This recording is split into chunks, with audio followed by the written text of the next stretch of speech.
La Fundación Pro Música Nacional de Ginebra, FUNMúsica, presenta.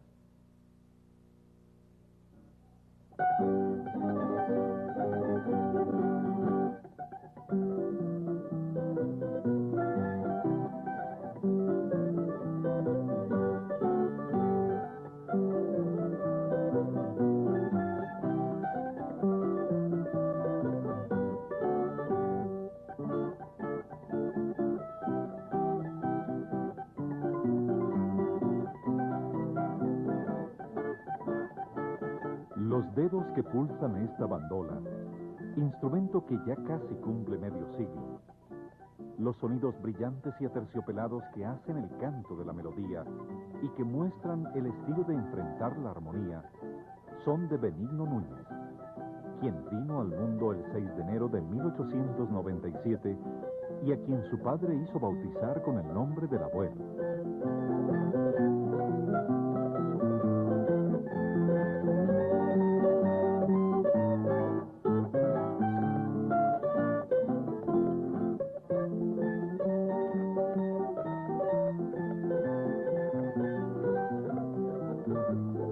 A su lado, Gustavo Adolfo Rengifo, compositor y maestro del tiple, descendiente de una dilatada familia de músicos que hizo de Buga la capital musical del occidente colombiano, y Rafael Navarro, notable figura de la guitarra en el Valle del Cauca, reproducen con sabor contemporáneo las veladas que fueron el modelo cultural característico de la música de esta región por más de 100 años.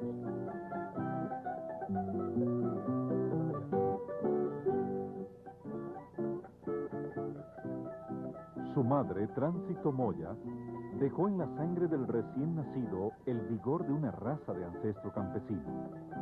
Pero aquel niño que nació en la Betulia, poco antes de estallar la Guerra de los 1000 días, una hacienda cercana a la actual cabecera municipal de Ginebra y que fue parte del viejo indiviso de las playas, era una cosa muy distinta de lo que sus padres esperaban de él. Desde los primeros años, no tenía otra inquietud que buscar la manera de fabricar sonidos, de descubrir resonancias. Cualquier efecto sonoro le llamaba la atención.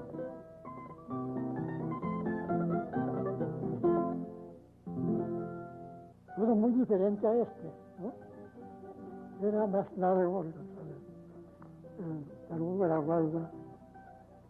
Y el papá mandó un trabajador muy curioso trabajar en guarda, lo hacía con finura, y entonces lo arregló muy bien arregladito, y le sacó las cuerdas de la misma guarda, las fibras, ¿no? A lo largo, y se hizo puente aquí y un puente acá, y yo siempre cogía eso y le daba algún sonido. Yo me paseaba con eso por toda la casa y me sentaba a revolverlo con los manos, hasta que francamente digo, se acabó, lo bañé, me aburrí de él, ¿no? Es una cosa para mí verdaderamente singular, que yo oyera una cosa y se me quedara. Estaba muy pequeñito, lo cierto sí era que cuando iban músicos allá a la finca, yo lo escuchaba muy de cerca, me estaba junto a ellos, ¿no? Y alguna cosa se me quedaba.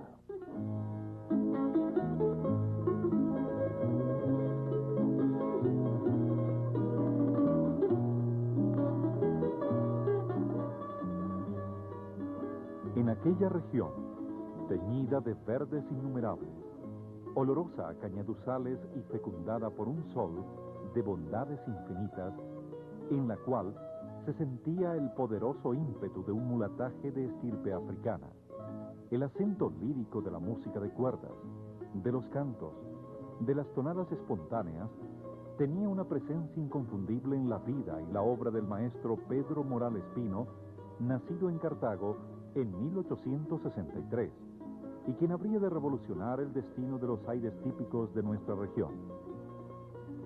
La personalidad de Morales Pino, su inspiración y su refinamiento, impregnaban el estilo de hacer bambucos, valses, pasillos, danzas, polcas y guabinas, acentuando el proceso formativo de la música nacional. Tuve juguetes. Yo fui muy amigo de los trompos, de las bolas, los vaneros, todo eso que yo, no me faltaba nunca. Mantenía bolas, a veces en gran cantidad, para jugar, y también los corosos, así de las casitas y con las bolas tumbándonos, con los demás niños, ¿no? Entonces, me divertía mucho, también con los trompos, me gustaban mucho los trompos, y las cometas. Toda esa cosa pasó por mi niñez, todos esos juegos pasaron por mi niñez, muy complacidos.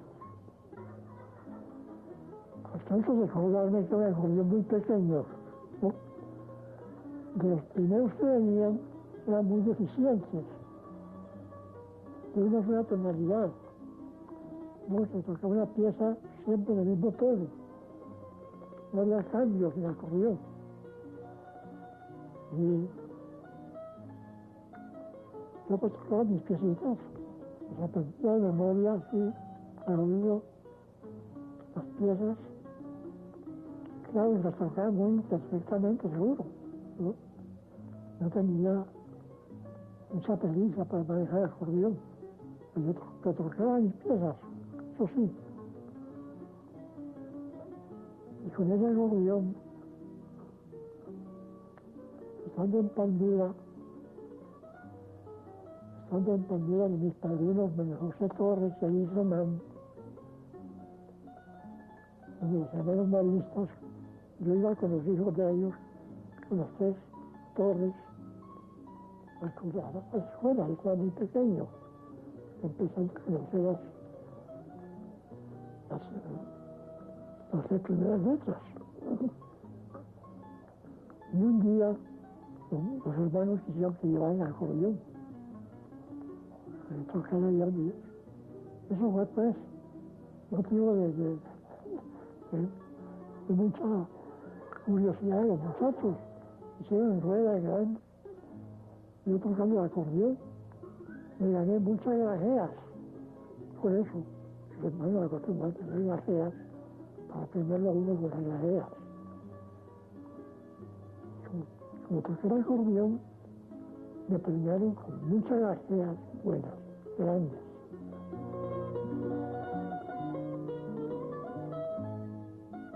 El niño músico se inició en las primeras letras en el Colegio de los Hermanos Maristas de Palmira y un poco más tarde fue matriculado en el Colegio Académico de Buga, donde alcanzó a estar apenas 2 años.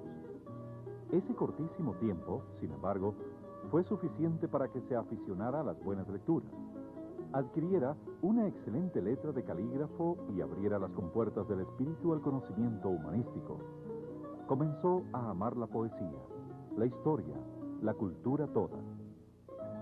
Yo siempre muy aficionado a leer la prensa desde muy pequeño, ¿no? Es como te digo, fui suscriptor del Espectador un tiempo y después me suscribí al Correo Liberal del doctor Juan de Lozano Torrijos. Eso fue por el año 14 o 13. Su memoria prodigiosa le permitió convertirse en catálogo viviente de la historia cultural de su tiempo, de sus gentes, de sus aconteceres.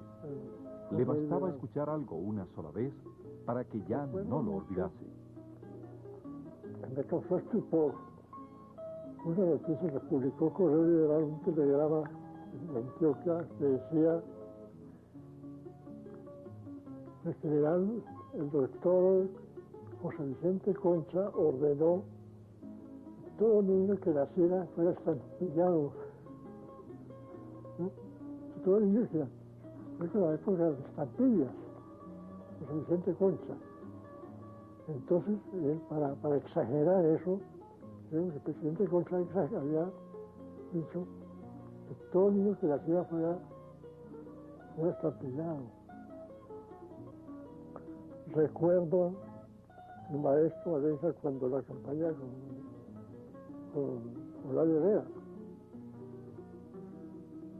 Yo fui acompañado por unos amigos conservadores a Uva, al recibimiento de Valencia, que llegó pues un séquito, inmenso séquito, muchos carros, centenares de carros.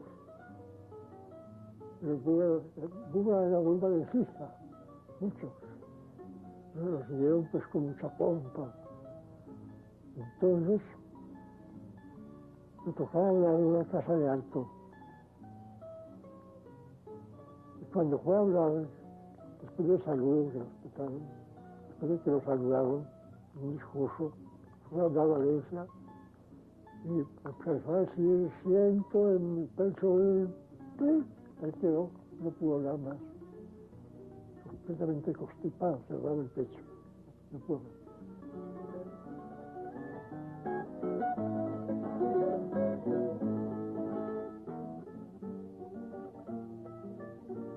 Desde muy joven, iniciado ya en la bandola y la guitarra, y atrapado sin remedio en el ámbito de la música moldeada al gusto de sus sentimientos, los músicos veteranos anhelaban sentirse acompañados por él. Con la bondad de su corazón, la tersura y pulcritud de su carácter y sus maneras delicadas y finas, era amigo ya de todo el mundo. El primer instrumento del cual el primero que acompañé salía el triple, que también era un triple pequeño, de 8 cuerdas. Y yo me entregaba un encordadito y templadito bien. De manera que yo empecé con ese instrumento a aprender los tonos y a dar el sonido del triple, ¿no? Entonces, ya le agarré el sonido del triple. Poco a poco fue aumentando, conociéndolo mejor. Y después me pasé a la guitarra. La guitarra que me regalaron también. Estaba regalada. También en una forma, poco a poco aprendiendo las tonalidades de la guitarra y el sonido de ella, el punteo. Una bandera así fue lo último ya.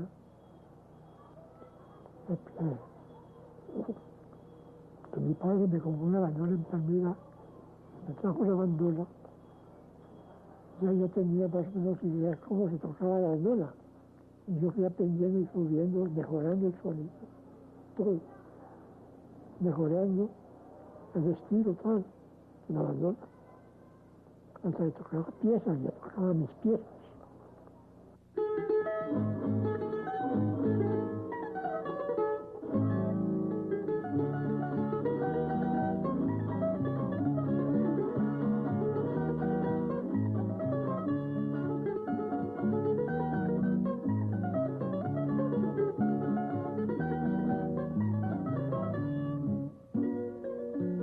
En las primeras décadas del siglo XX, Buga era el epicentro de la vida musical del occidente colombiano. Desde su fundación, en el territorio de los indios bugaes, adquirió una personalidad propia y orgullosa, dueña de una tradición cultural amalgamada durante la colonia. Su papel ha sido siempre irradiar anhelos de cultura. Las ciudades de Guacarí, Ginebra, Palmira, Zarzal, Yotoco, Bolívar, Tuluá y San Pedro eran a su vez núcleos urbanos activos que servían de satélites a la dinámica musical de la ciudad señora. Paralelamente a lo que acontecía en Bogotá, Medellín, Cali y Popayán, la música colombiana de los años de 1910 a 1920 había adquirido su fisonomía definitiva, su estructura y su lenguaje, y se difundía exitosamente en el mundo entero, merced a las grabaciones discográficas hechas en los Estados Unidos. Grandes cantantes, intérpretes, actores y figuras de relieve internacional no salían de Colombia sin entrar en contacto con el público de Buga. y la misma ópera, como ocurrió con la compañía Bracale, repetía sus actuaciones allí.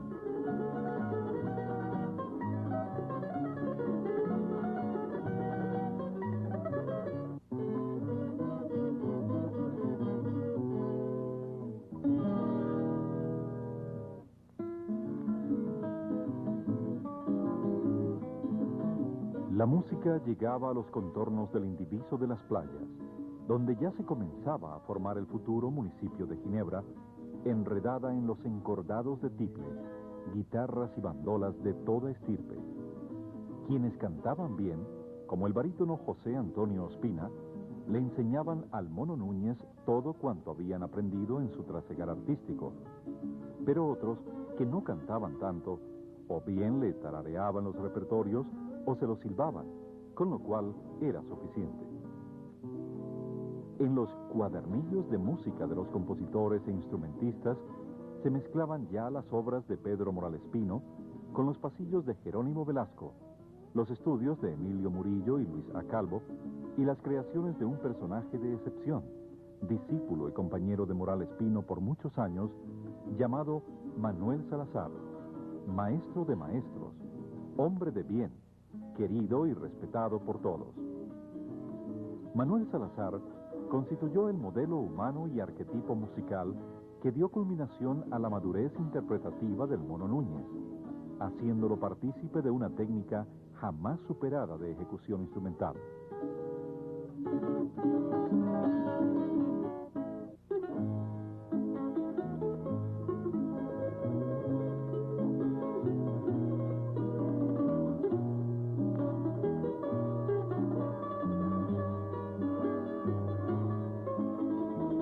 Pero fue en Guacarí, el paraíso mítico de la diosa Huacar, donde se conformó el núcleo de amigos que acompañarían al Mono Núñez por muchos años. En una casita de bareque con techo de paja, llamada La Chamba, Pedro María Becerra, compositor exquisito y el más fiel amigo del bandolista de la Betulia, Samuel Herrera Padre, Lisandro Rengifo, a quien llamaban Cingo, y Pablo Cruz, se convirtieron en permanentes embajadores de música de altísima calidad, reclamada por las gentes de todas partes. Las ausencias de los hogares duraban a veces semanas enteras, y el caballo en el que viajaba el Mono Núñez era el aviso jubiloso de que iba por los caminos el artista que todos querían oír. Pedro María Becerra, quien tenía la iniciativa de cerrar los compromisos y firmar los contratos, garrapateaba en las boletas que le enviaba al Mono Núñez frases como esta: cuidado con no venir, te necesitamos urgentemente, es imposible que faltes, si no vienes te ha de llevar el diablo.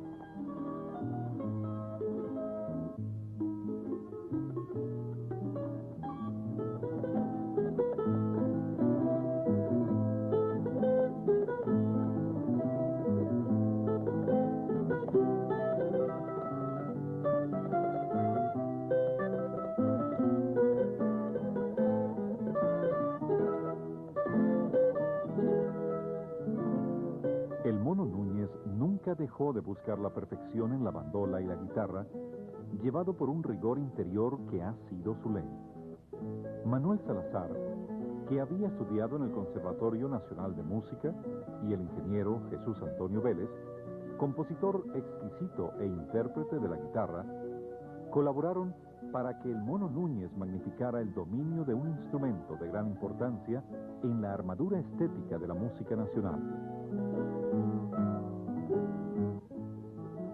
Hoy se cumplen 100 años de haber nacido Manuel Augusto Salazar Mondragón, bandolista, guitarrista y flautista de la lira colombiana del maestro Pedro Morales Pino, de quien recibió directamente el aprendizaje de la guitarra y de la bandola. Deteniéndome un poco sobre la bandola, quiero decir que la bandola es todo el manejo del plectro, la plumilla que llamamos normalmente nosotros. Los acentos que produce la plumilla son los mismos acentos que produce el arco en el violín. De modo que el buen manejo de la pluma da la buena interpretación. Don Manuel Salazar fue muy afortunado porque tuvo como profesor al maestro Pedro Morales Pino, padre de la música colombiana y renovador de la bandola que hoy actualmente tocamos. Don Manuel Salazar fue compañero del Mono Núñez en los años 28, en los años 30, formaron una estudiantina muy buena. El Mono Núñez aprendió mucho de don Manuel en cuanto al manejo del plectro y de las obras de esa época compuestas por el mismo Salazar y el mismo Morales Pino. También el Mono Núñez aportó con su música y sus composiciones.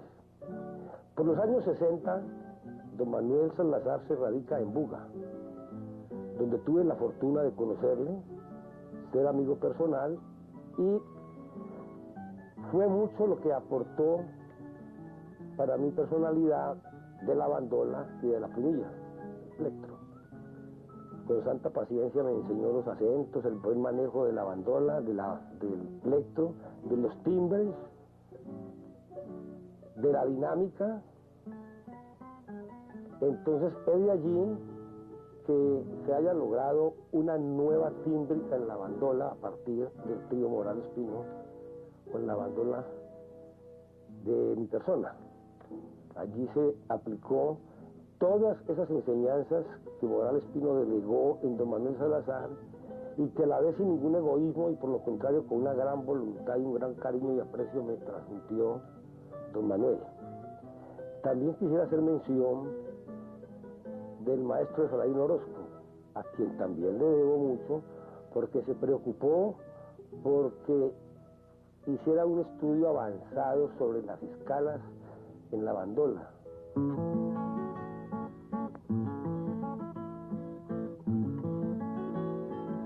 El espíritu romántico floreció en Buga con la creación de la Estudiantina Guadalajara, que llenó cartelera por casi 20 años y a la cual perteneció toda una élite de talentos, siempre con el Mono Núñez al centro, entre los cuales figuraron Pedro María Becerra,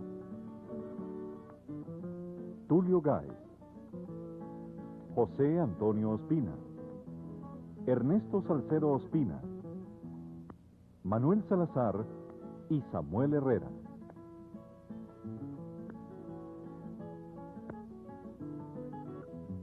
Hacia 1930, el movimiento musical de Buga y Guacarí no era el deambular de un conjunto de músicos llenos de amor por lo propio, sino un proceso que había adquirido relieves originales.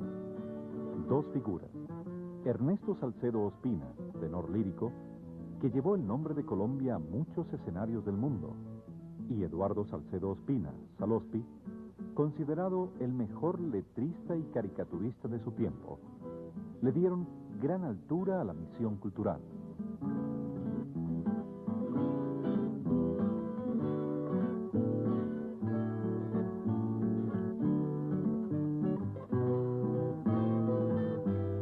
Las poesías de Salospi fueron letras primorosas de muchísimas composiciones de Pedro María Becerra, del Mono Núñez y Manuel Salazar.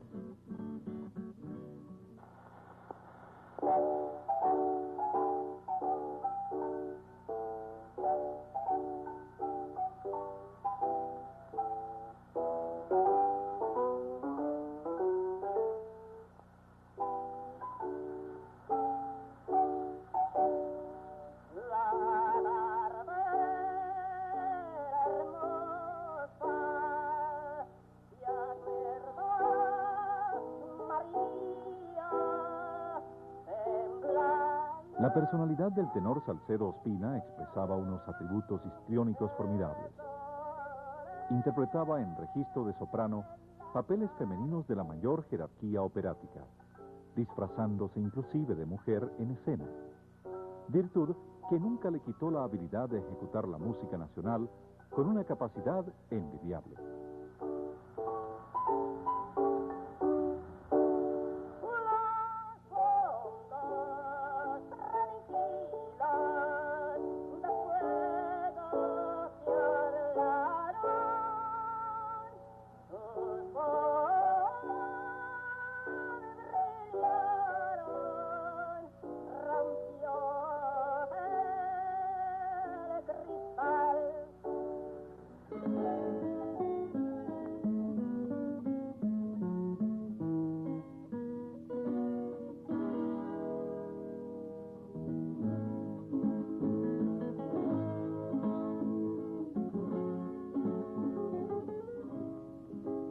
Pero al lado de Buga y Guacarí, Ginebra, convertida ya en un centro agrícola importante, había cultivado su propia tradición musical.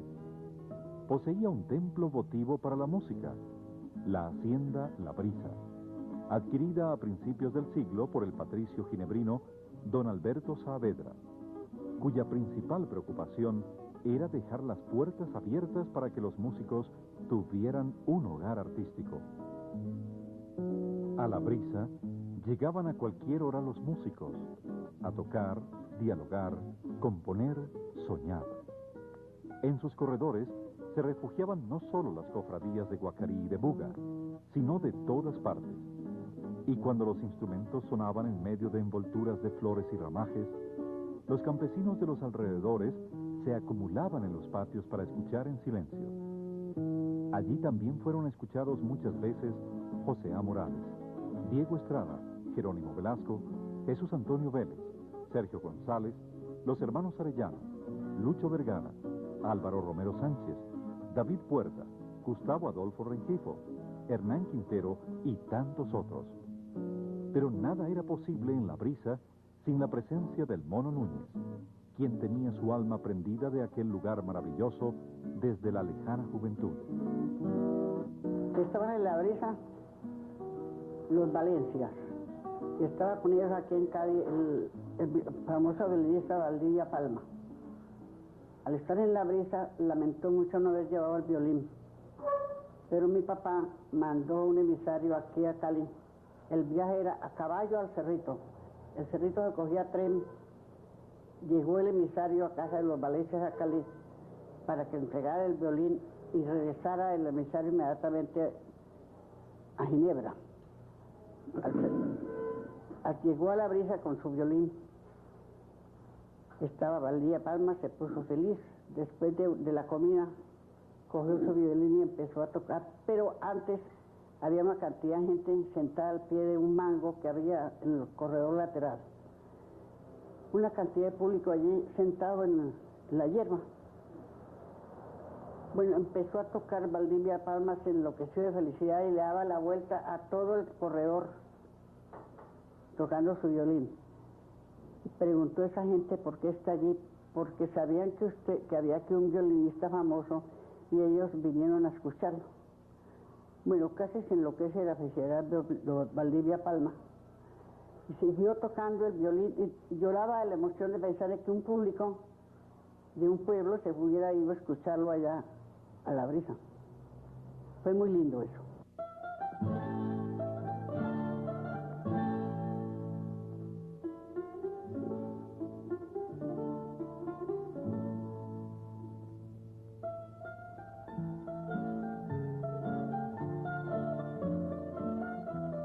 Aquel Benigno Núñez de muchos viajes y aventuras en los pueblos y de tantos aplausos emocionados, había llegado a la plenitud de su vida. Un buen día, los hermanos Hernández, el famoso trío de Pacho, Héctor y Gonzalo, triunfadores en Europa, antes de salir hacia la gloria, invitaron al Mono Núñez para que se fuera con ellos en busca de una labor artística mejor pagada que la afugia de vivir en Colombia.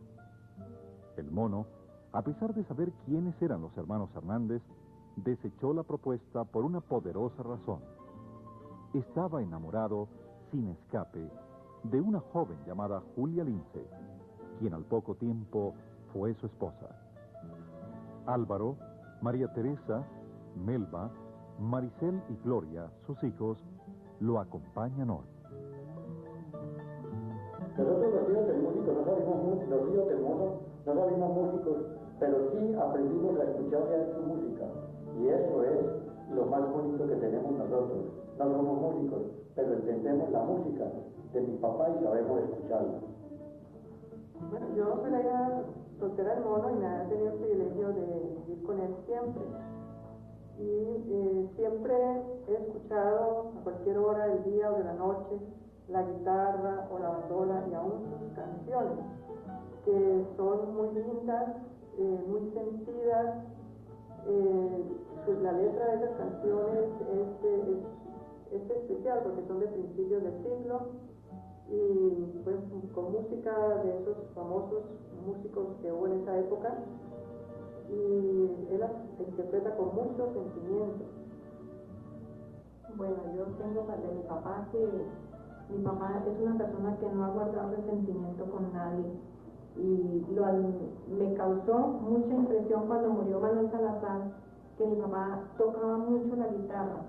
Él se encerró en su cuarto y tocaba la guitarra como pasando ese dolor con la guitarra. Eso me impresionó mucho de mi papá, en esa pena que él tuvo porque era su amigo y compañero de tocar.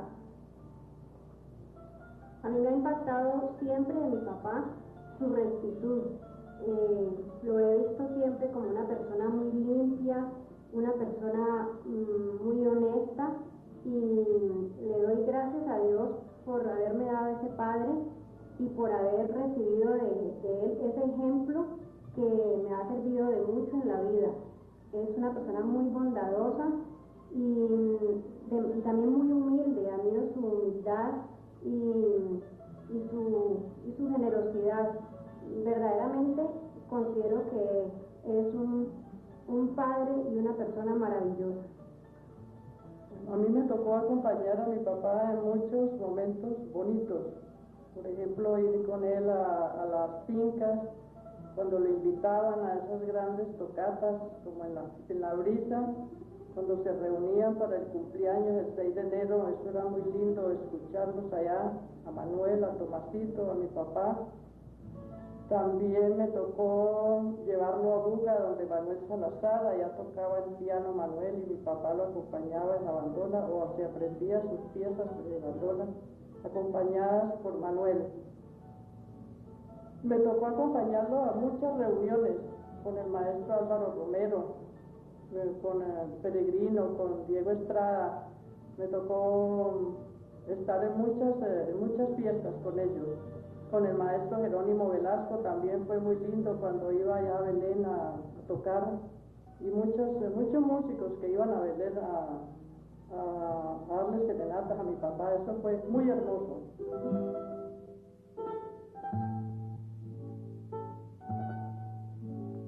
Pareció entonces que aquel vagabundaje musical terminara en el recogimiento de la vida familiar, pero no fue así.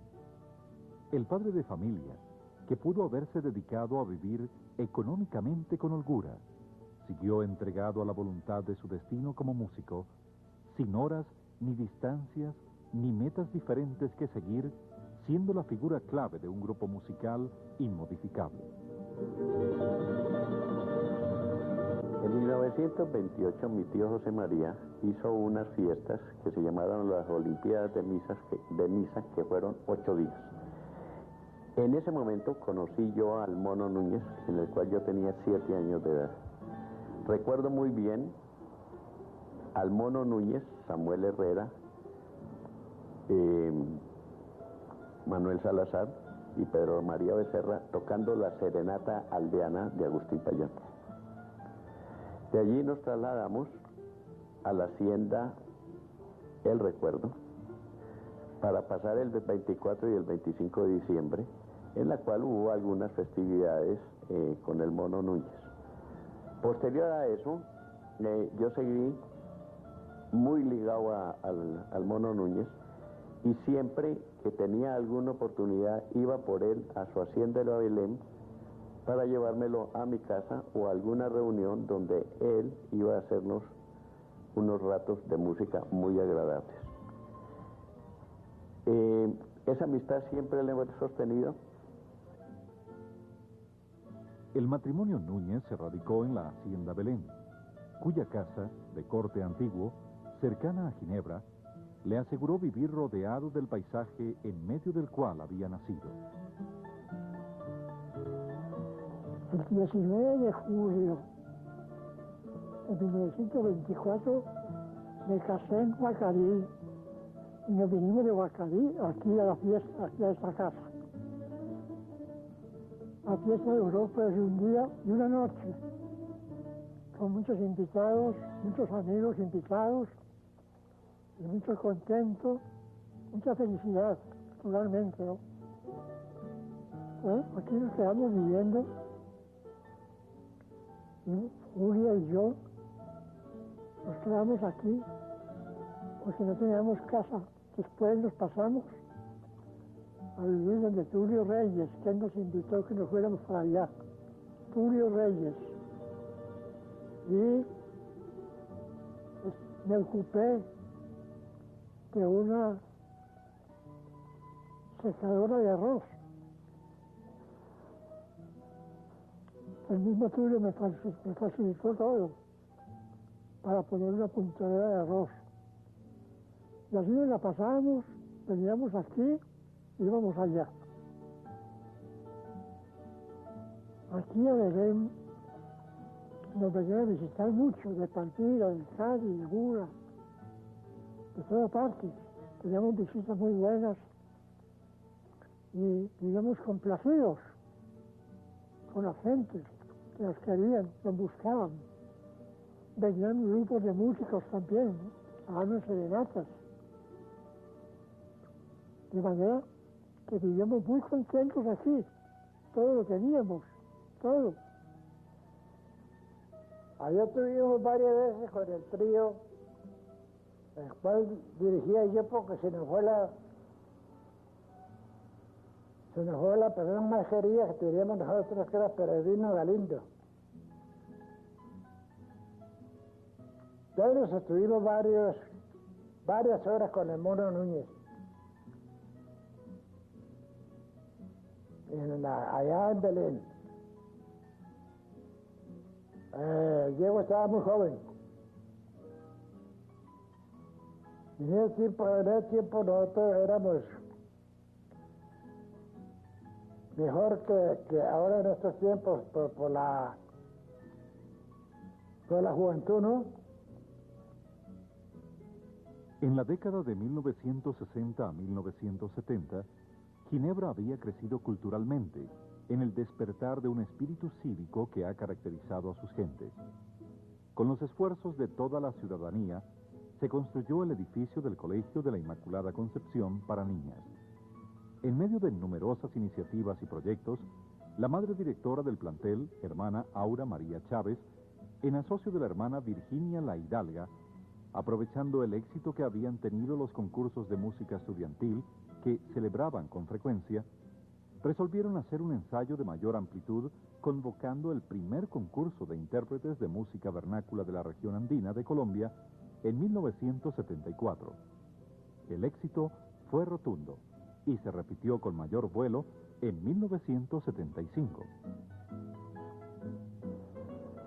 En la Semana Cultural del Colegio de la Inmaculada de 1974 fueron convocados los diferentes grupos musicales de nuestra región. La respuesta fue generosa. Participamos también los estudiantes de ese entonces. Lejos estábamos de imaginar que esa Semana Cultural de nuestro colegio llegaría a ser hoy un certamen de tanta importancia, que ha trascendido no solo las fronteras nacionales, sino también las internacionales. La presencia del Mono Núñez era esencial en la animación de los conciertos. Por esto, un numeroso grupo de personas, entusiasmadas con la proyección del evento, resolvieron darle carácter institucional y lo denominaron Concurso Mono Núñez de Intérpretes de la Región Andina de Colombia, para lo cual constituyeron la Fundación Promúsica Nacional de Ginebra, FUNMúsica. Efectivamente, como comentan las hermanas del colegio, allí fue que se inició el festival y en el segundo festival nos invitaron a algunas personas a que ayudáramos a su organización y vimos la necesidad ya para el tercer festival de que debía existir una junta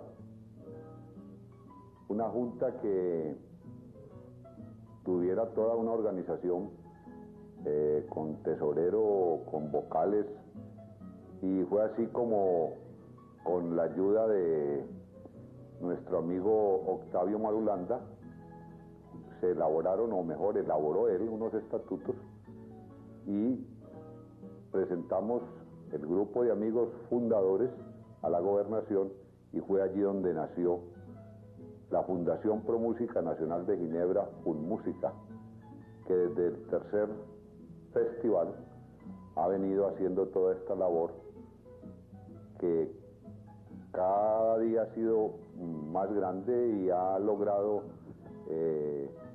pues muchas otras actividades. Realmente el examen final cada año es el festival, pero los programas que desarrolla la Fundación son muy diversos y de mucho alcance. Aquí está, señoras y señores, para recibirlo con una emoción muy fuerte, muy grande, nuestro queridísimo Benigno Núñez Moya, el Mono Núñez. ¡Viva Colombia! Saquemos los pañuelos blancos, saquemos los pañuelos, agitemos los sombreros. Vamos a recibir aquí al Mono Benigno Núñez Moya, 95 años y todavía dándole a la lira colombiana. Lo están acompañando el maestro Rafael Navarro. A la guitarra, uno de los hombres virtuosos dentro de la música nacional. Lo acompaña un hombre de la ciudad señora de Colombia, de la ciudad de Buga, como es Gustavo Adolfo Rengifo, uno de los mejores tiflistas que tenemos en nuestro país.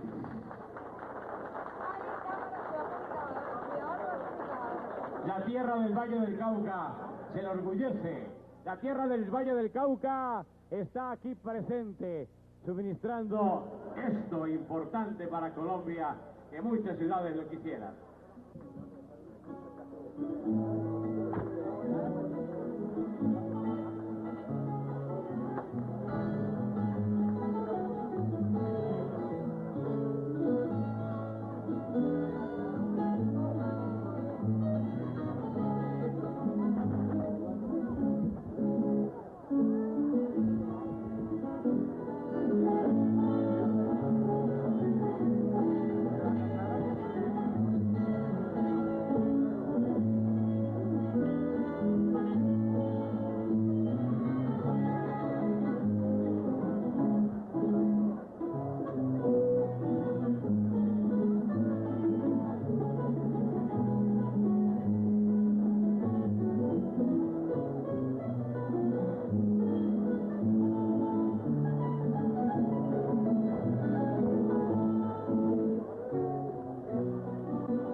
La vida y la obra del Mono Núñez se convierten en un símbolo que indudablemente le da impulso a la vida cultural del país. El concurso cubre hoy un área que comprende los 14 departamentos de la zona andina colombiana y el participar en el evento es ya una meta obligada para intérpretes y compositores.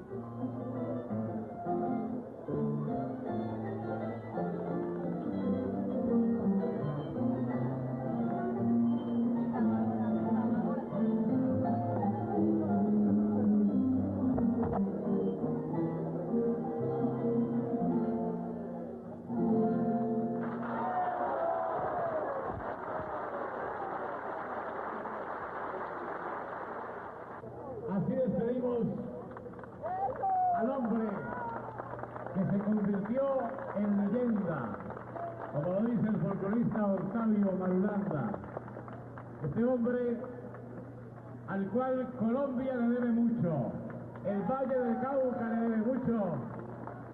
Para abrir esta gran final del concurso, está esta noche con nosotros el hombre símbolo, el símbolo vivo del festival, Benigno Núñez, el mono, el gran mono Núñez. Un aplauso para él. Y con él, señoras y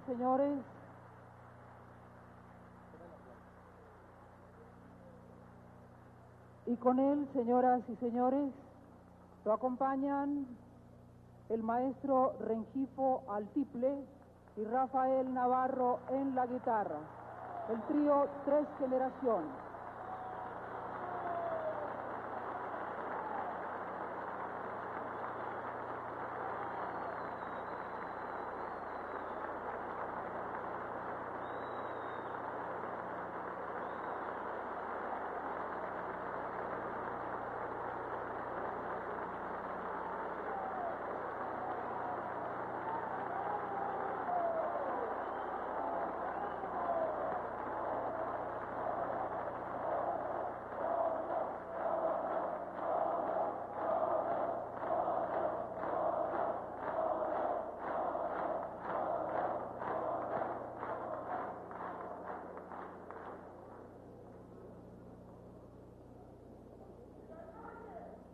Llamamos a Gustavo Adolfo Rengifo, quien integra junto con Benigno Núñez el trío Tres Generaciones.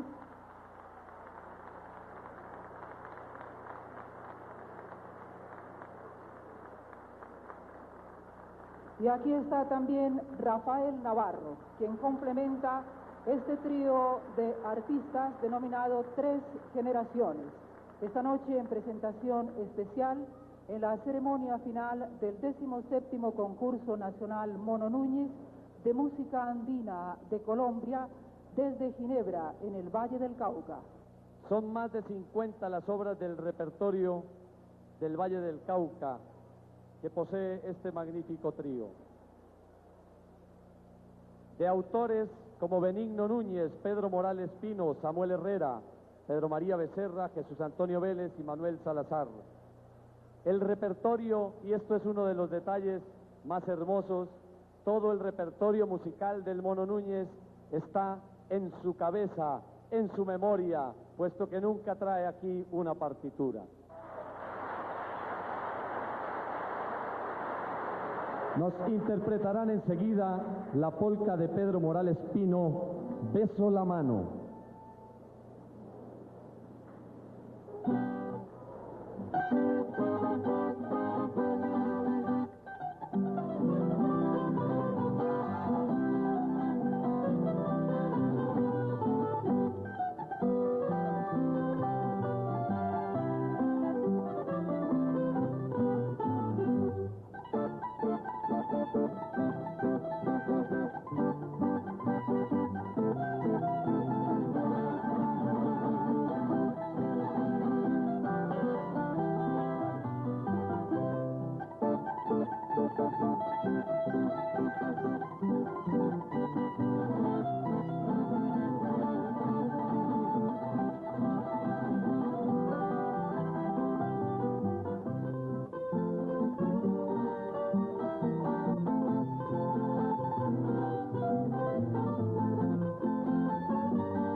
permitido que la música nacional ocupe nuevamente el sitio histórico que le corresponde en la cultura del país.